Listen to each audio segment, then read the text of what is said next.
मित्रों, आजादी से पहले देश में एक अलग ढंग की भावनाओं की बयार बहा करती थी।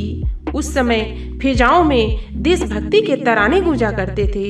भारत का जन्म सन 1947 में हिटलर, स्टालिन, माओ जैसे तानाशाह शासकों की परछाई में हुआ, जो राष्ट्रवाद की भावना से ओतप्रोत थे और वर्चस्व की मानसिकता से संचालित थे।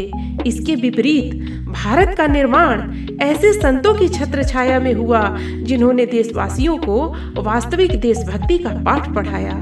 वे हमें भारतीय बनाना चाहते थे, न कि हिंदू, मुस्लिम अथवा सिख ईसाई। जर्मनी में हिटलर, रूस में स्टालिन और चीन में माओ ने राष्ट्रवाद के नाम पर लाखों लोगों की हत्या की, जबकि महात्मा गांधी की देशभक्ति ने बिना खून बहाए हमें आजादी दिलाई।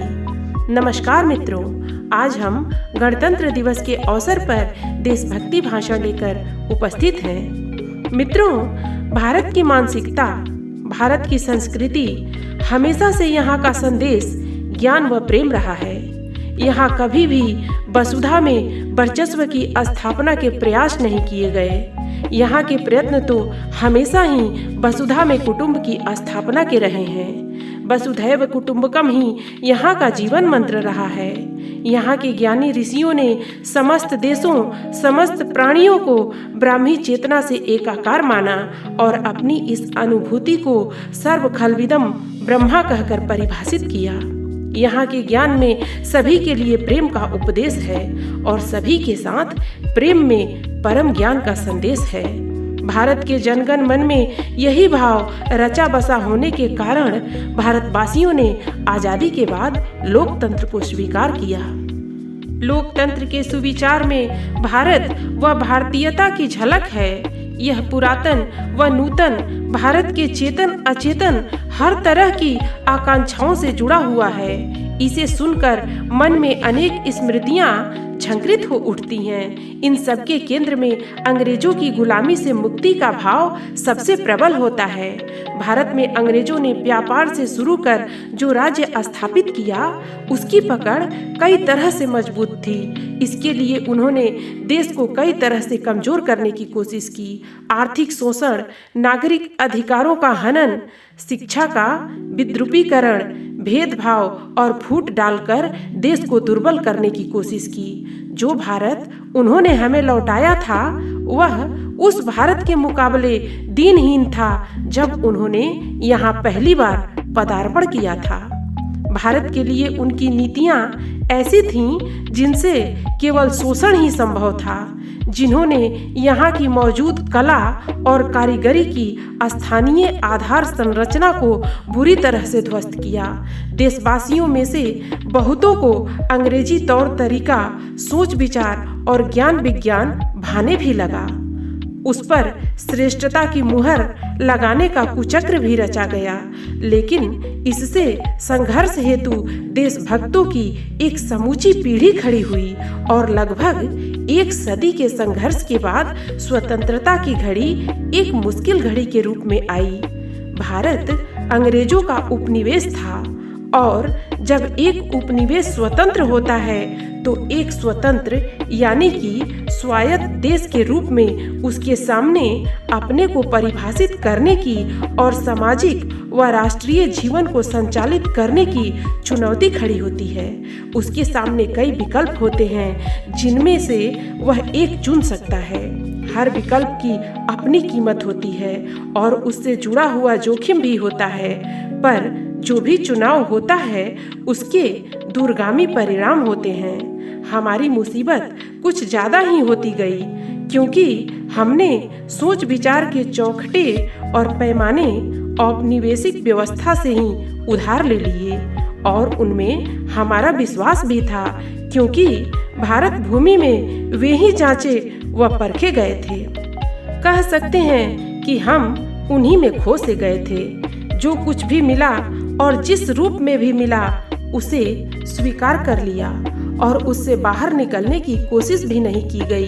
खास तौर पर सामाजिक, शैक्षिक और कानून व्यवस्था के क्षेत्र में हमने अंग्रेजों का मॉडल स्वीकार कर लिया और उसी औपनिवेशिक तंत्र की परिधि में लोकतंत्र को चलाना शुरू किया।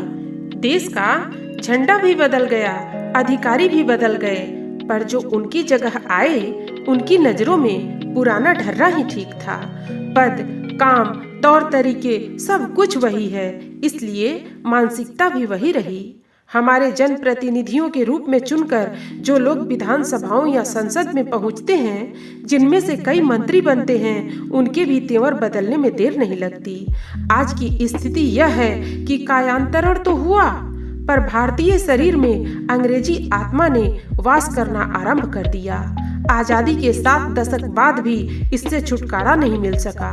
भारतीयता और देशभक्ति को परिभाषित करने वाले विकल्प की तलाश अभी भी बाकी है। स्वाधीन भारत में अभी भी बहुत कुछ स्वाधीन होना शेष है। भारत माता की जय के नारों के बीच भारत माता की पहचान करना अभी भी बाकी है। आखिर ये भारत माता कहाँ है? भारत की मिट्टी, भारत की धरती, भारत के पहाड़ और नदियाँ, जंगल और फैले हुए खेत, यह सब तो भारत माता का शरीर है, जिनसे हम सब बेहद प्यार करते हैं। ऐसा करना उचित भी है, लेकिन जिसका महत्व सबसे ज्यादा है वह है भारत देश की आत्मा। भारत माता की चेतना सर्वव्यापी है और वह चेतना है हम सब लोग, वे सभी लोग जो इस विशाल धरती पर चारों ओर फैले हुए हैं। हाँ, भारत की जनता ही भारत की चेतना है। यही भारत माता है, यही भारत देश की आत्मा है। इनमें से किसी के साथ भेदभाव उचित नहीं है। इनमें से प्रत्येक के साथ आत्मीयता व एकात्मकता में ही भारतीयता है। जब हमें यह अनुभूति होगी, जब हम भारत माता व भारतीयता को सही ढंग से पहचानेंगे, इसे सही तरीके से परिभाषित करेंगे, तभी हम भारत व भारतवासियों के लिए सही विकल्प का चयन कर सकेंगे। तभी भारतीय लोकतंत्र का सही रूप विकसित हो सकेगा। तभी एक ऐसी व्यवस्था विनिर्मित हो सकेगी जो भारतवासियों के द्वारा भारत देश के लिए बनाई गई हो, जिसमें प्रत्येक भारतीय के लिए महत्वपूर्ण भागीदारी हो, जिसमें राष्ट्रवाद कट्टरता के रूप में नहीं, देशभक्ति के रूप में परिभाषित और प्रकाशित हो, जिसमें विरोध और विवाद की प्रक्रिया का अंतिम परिणति संवाद के रूप में हो, जिसमें मतभेद तो पर्याप्त हो पर मनभेद न हो। हम सभी में अपने देश की प्राकृतिक सुंदरता, मानव निर्मित उपलब्धियों, उसके इतिहास व संस्कृति से भरपूर प्यार हो, पर हम में से किसी के मन में एक दूसरे को सताने का कोई भी भाव न हो। हमारा यह प्यार किसी भी सीमा पर जाकर न रुके और न थमे। भाषा, जाति, धर्म, क्षेत्र की कोई सीमा इसे न रोक सके। इसके सभी निवासी सच्चे अर्थों में भारतीय हों और देश व विश्व में अपनी महत्वपूर्ण भूमिका निभा सकें। हम में से प्रत्येक के लिए भारतीयता, मानवीयता का परिचय व पर्याय हो और हमारा लोकतंत्र इसका सच्चा संवाहक हो। अब मैं अपनी वाणी को विराम देना चाहूंगी। जय हिंद, जय भारत।